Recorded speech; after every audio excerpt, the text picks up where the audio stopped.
오늘 우리 민수기, 이제 이번 주부터 민수기에 들어섰습니다. 민수기 3장 1절부터 4절 말씀 중에 말씀대로 행하라 하는 그런 제목으로 하나님의 말씀을 상고하도록 합니다. 우리는 신앙생활 속에서 하나님의 말씀을 듣고 배우고 암송하고, 하지만 그보다 더 중요한 것이 있습니다. 그것은 뭐냐면 그 말씀을 따라서 행하는 것. 아니, 그 말씀을 듣고 그대로 순종하고 그 말씀이 이루어지는 것을 바라보는 것입니다. 요한계시록 1장 3절 말씀이 그 말씀을 하고 있습니다. 같이 합독합니다. 시작. 이 예언의 말씀을 읽는 자와 듣는 자와 그 가운데 기록한 것을 지키는 자는 복이 있나니 때가 가까우니라. 말씀을 읽는 자, 듣는 자. 근데 그 가운데 기록한 것을 지키는 자 복이 있다. 할렐루야. 그래서 오늘 본문에서는 제사장 아론의 아들들이 하나님 앞에 나아가지만 말씀대로 하지 않았기에 죽임을 당하는 사건을 보여줍니다. 그러니까 아론의 대제사장 아론의 아들이 4명이 있었어요. 그 중에 첫째가 뭐예요? 나답, 둘째가 아비후, 그 다음에 셋째가 이다마, 그리고 셋째가 엘라살, 넷째가 이다마, 이렇게 되어 있었어요. 그런데 그 중에서 나답과 아비후가 첫째, 둘째 아비인데 그 두 제사장이 하나님 앞에 하나님의 말씀에 순종하지 않고 하나님이 들이라는 불이 아닌 다른 불을 하고 하나님 앞에 나아갔다가 죽었어요. 그러니까 우리는 그렇게 생각하잖아요. 우리가 내게 맡겨진 직분을 감당하지 않거나 그러면 하나님 앞에 그런 징계를 받을 수 있다, 이렇게 생각하잖아요. 근데 이 두 사람은, 나답과 아비후는 제사장으로서의 직무를 안 한 게 아니에요. 직무를 행했어요. 그런데 직무를 행할 때 하나님의 말씀, 하나님의 계명, 명령대로 안 하고 다른 불을 가져다가 그리다가 죽었다. 그러니까 이게 뭐냐면 하나님의 말씀대로 하지 않고 순종하지 않고 자기 마음대로 했다. 그러다가 이런 엄청난 일이 일어나게 된 것이죠. 이 짧은 구절은 하나님의 말씀에 순종하지 않을 때 어떤 일이 일어나는지를 아주 분명하게 경고하는 말씀인 것입니다. 그래서 우리가 이 말씀을 살펴볼 때 첫 번째, 하나님의 명령을 따르지 않은 나답과 아비후. 오늘 민수기 3장 4절 같이 한번 더 읽겠습니다. 시작. 나답과 아비후는 시내 광야에서 여호와 앞에 다른 불을 들이다가 여호와 앞에서 죽어 자식이 없었으며 엘르아살과 이다만이 그의 아버지 아론 앞에서 제사장의 직분을 행하였더라. 아론의 아들 나답과 아비후는 제사장의 직분을 가진 자들이었어요. 그러나 그들은 하나님께서 명령하지 않으신 다른 불을 가지고 나아갔다 하는 것입니다. 하나님께서 말씀하신 불이 있는데 그 불을 제껴놓고 제사장이 향후에 사용할 불, 그 불을 어디서 가져와야 하나? 레위기 16장 12절은 이렇게 말씀하고 있습니다. 같이 읽겠습니다. 시작. 향로를 가져다가 여호와 제단 위에서 피운 불을 그것에 채우고 또 곱게 간 향기로운 향을 두 손에 채워 가지고 회장 안에 들어가서, 어디에서 갖고 와야 돼요? 번제단, 여호와 제단, 그게 어디냐면 번제단에서 불을 피운 그 불을 향로에 담아서 그 불로 하나님 앞에 향을 살라서 올리는 불이 돼야 되는데 그 불이 아니고 다른 데서 갖고 왔다. 물론 다른 데서 더 좋은 장작불이 있었을 수 있어요. 그런데 하나님은 그 불을 갖고 오라고 안 했어요. 이 불을 번제단에 있는 그 불을 가져다가 하나님 앞에 향을 살라 올리는 불로 쓰라고 했던 것이죠. 그런데 나답과 아비후가 어떻게 해요? 가만 보니까 이 불은 조금 별로 안 좋은 것 같아. 눈으로 보기에 더 좋은 장작불이 저기 있어. 딴데 그걸 갖다가 우리가 넣어서 했단 말이죠. 그러니 하나님의 말씀대로 하지 않은 것에 노예해서 그렇게 된 것이죠. 그러면 왜 이 불이 하나님의 불인가 하는 것이죠. 그건 레위기 16장 24절, 13절 한번 읽고 24절 보도록 합니다. 시작. 여호와 앞에서 분향하여 향연으로 증거 계우니 속죄소를 가리게 할지니 그리하면 그가 죽지 아니할 것이며, 분명히 하나님이 지정해 있는 불을 가져다가 쓰면 죽지 않는다고 했어요. 그랬는데 다른 불을 가져다가 써서 죽었죠. 24절 시작. 불이 여호와 앞에서 나와 제단 위에 번제물과 기름을 사는지라 온 백성이 이를 보고 소리 지르며 엎드렸더라. 그러니까 번제단에 그 불을 하나님께서 하늘로부터 불을 내려주셨어요. 그래서 그 불을 가져다 쓰라고 하나님이 말씀하셨던 거죠. 그런데 그 불을 제껴놓고 다른 불을 가져다 썼기 때문에 이렇게 나답과 아비후가 죽었다. 이렇게 다른 불은 하나님의 명령이 아닌 자기 방식과 자기 뜻을 따라 행한 것을 의미합니다. 그 결과는 무엇입니까? 그들이 죽었죠. 그들은 하나님 앞에서 죽었습니다. 하나님은 거룩하신 분이시며 그분 앞에 나아갈 때는 그분의 말씀과 명령대로 해야 한다는 것입니다. 할렐루야. 그냥 내 기분 내키는 대로, 내 마음대로, 내 멋대로. 그래서 우리 신앙은 무슨 신앙이 돼야 돼요? 내 멋대로의 신앙이 아니라 하나님 말씀대로의 신앙. 할렐루야. 한번 따라서 해볼까요? 하나님 말씀대로의 신앙. 하나님 말씀대로의 신앙. 아멘. 두 번째, 하나님 말씀대로 행하는 것이 아주 중요하다는 것입니다. 그 중요한 첫 번째는 하나님의 명령은 생명을 살리는 길입니다.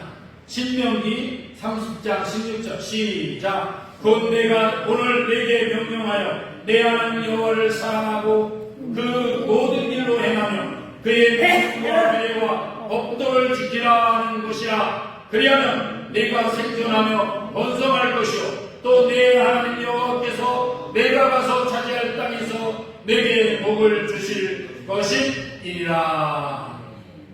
뭐를 지키라고요? 하나님께서 명령하고 규례를 주신 그 법도를 지키라 하는 것입니다. 할렐루야. 그리하면 네 생명이 번성하고 네 땅에서 하나님의 복을 차지할 것이고 복도 주시고 생명이 살려지는 역사가 있다는 것이죠. 이렇게 하나님께서 주시는 말씀은 억압이 아닌 것입니다. 생명과 번성의 길이다 하는 것입니다. 말씀대로 행할 때 그 삶은 안전하고 축복받는 삶이 된다 하는 것입니다. 두 번째로 말씀에 불순종하는 자는 화를 자초합니다. 사무엘상 15장 22절 23절 시작. 사무엘이 이르되 여호와께서 번제와 다른 제사를 그의 목소리를 청종하는 것을 좋아하신 같이 좋아하시겠나이까. 순종이 제사보다 낫고 듣는 것이 수장이 기름보다 나으니 이는 거역하는 것은 점치는 죄와 같고 완고한 것은 사실우상에게 전하는 죄와 같음이라. 왕이 여호와의 말씀을 버렸으므로 여호와께서도 왕을 버려 왕이 되지 못하게 하셨나이다 하니. 이게 누구예요? 사울왕은 하나님께서 이스라엘의 초대왕으로 세우신 그런 왕이에요. 그런데 그 사울이 하나님의 말씀에 부분적으로 순종했어요. 다 불순종한 게 아니야. 어떤 말씀은 듣고 어떤 말씀을 불순종했다 하는 거죠. 그러나 하나님은 그것을 불순종으로 보셨다는 것이죠. 그로 인해서 사울왕이 왕위를 잃게 되고, 그리고 이 말씀을 통해서 우리에게 하나님은 부분적으로가 아니라 전적으로 하나님 말씀에 순종할 것을 요구하시는 것이죠. 할렐루야. 우리가 많이 알고 또 많이 어떤 것을 행하고 이런 것보다 중요시 여겨야 되는 게 있는데, 하나님의 말씀에 전적으로 순종하자 하는 것입니다. 할렐루야. 이게 중요하다.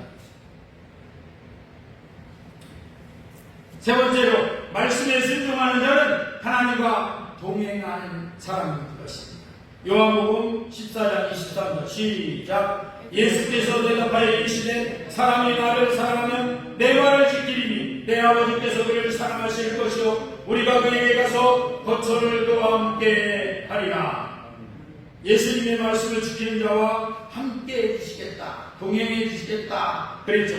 그 인생 가운데 임재하시고 약속하시는 그런 함께 하시겠다는 약속을 주시는 것입니다. 순종은 이렇게 단순한 행동이 아니라 하나님과의 동행의 열쇠가 되는 것입니다. 구약시대 때 홍수가 났던 시대에 누가 있었어요? 노아가 그랬습니다. 창세기 6장 3절 6장 9절 시작. 이것이 노아의 조건이니라. 노아는 의인이요 당대의 완전한 자라. 그는 하나님과 동행하였으며 하나님의 말씀에 순종함으로 동행했어요. 또 히브리서 11장 7절 시작. 믿음으로 노아는 아직 보이지 않는 일에 경고하심을 받아 경외함으로 방주를 준비하여 그 집을 구원하였으니 이로 말미암아 세상을 정죄하고 믿음을 따르는 의의 상속자가 되었느니라. 아멘. 노아는 보이지 않는 일에 경고하심을 받았는데 그걸 통해서 하나님이 방주를 지어라 그랬는데 120년 동안 순종했어요. 방주 짓는데 120년 걸렸어요. 그러면 어떻게 해요? 사람들은 조금 하다가 아이고 이거 안 되네 하면서 중간에서 포기하고 말할 뻔이잖아요, 보통. 그런데 이 노아는 방주를 120년 동안 하나님 말씀대로 순종해서 지었어요. 120년간 순종한 것이죠. 그랬더니 노아가 홍수에서 살아남는 유일한 사람이 됐던 거죠. 할렐루야. 오늘날 이 가르침은 무엇입니까? 오늘날 이 신앙생활 속에서도 우리는 종종 하나님의 뜻을 따르기보다는 내 감정대로, 세상의 논리대로, 내 경험대로 살아가려고 합니다. 그런 이러한 태도는 오늘날의 다른 불일 수가 있다 하는 것입니다. 하나님의 말씀 앞에 항상 그 말씀에 기울이고 순종하는 삶이 진정한 제사장이 된 성도들이 지켜야 될 그런 모습이다 하는 것이죠. 베드로서 2장 9절 시작. 그러나 너희는 택하신 족속이요 왕같은 제사장들이요 거룩한 나라요 그의 소유가 된 백성이니 이는 너희를 어두운 데서 불러내어 그의 기이한 빛에 들어가게 하신 이의 아름다운 덕을 선포하게 하려 하시니라. 우리가 누구라고요? 택하신 족속의 왕같은 제사장들이다. 오늘 제사장 2명이 다른 분을 드렸다가 죽었잖아요. 우리도 제사장이에요. 우리가 다른 분을 드린 건 뭐예요? 하나님 말씀의 불이 아니 하나님 말씀이 아닌 다른 것으로 할 때 다른 분을 드리는 그런 자가 된다 하는 것이죠. 결국은 하나님의 말씀대로 순종하지 않는 것은 아무리 좋아 보여도 다른 분이 되는 것입니다. 말씀은 귀로만 듣는 것이 아니라 살아내는 것입니다. 하나님께서는 단지 우리가 성경을 많이 읽고 많이 알기만을 원하시지 않습니다. 행하는 자가 되라고 말씀하시는 것입니다. 행하는 것은 뭐예요? 그 말씀대로 하는 것. 그걸 말해요. 야고보서 1장 22절 같이 시작. 너희는 말씀을 행하는 자가 되고 듣기만 하여 자신을 속이는 자가 되지 말라. 이렇게 말씀합니다. 오늘 나답과 아비의 사건을 기억하시기 바랍니다. 하나님은 거룩을 요구하시며 그분의 말씀에 대한 철저한 순종을 원하시는 것입니다. 철저한 순종보다는 내가 생각하는 수월한 것을 찾는다든지 하는 것은 다른 분을 드리려고 하는 그런 것이에요. 세상은 그걸 유혹해요. 우리에게 다른 분 많이 있잖아. 좋은 거 다른 거 있잖아. 그런데 하나님은 그렇게 원하시지 않는 거예요. 비록 우리가 좀 미숙할지라도 하나님 말씀에 순종하는 것을 또 좋아하십니다. 아까 사울왕에게 말씀하셨듯이 순종이 제3당하고 하나님의 말씀을 듣는 것이 1000마리의 양을 드릴 것보다 낫다 말씀하십니다. 할렐루야. 이제 우리는 하나님의 말씀대로 살고 행함으로 하나님이 기뻐하시고 받으시는 하나님의 말씀에 순종하는 그 말씀의 불을 드리는 자가 되도록 하십시다. 아멘. 뭘 제일 앞에 세워? 하나님의 말씀 그대로 순종하는 것. 그걸 제일 앞에 세우시기를 주의 이름으로 축원합니다.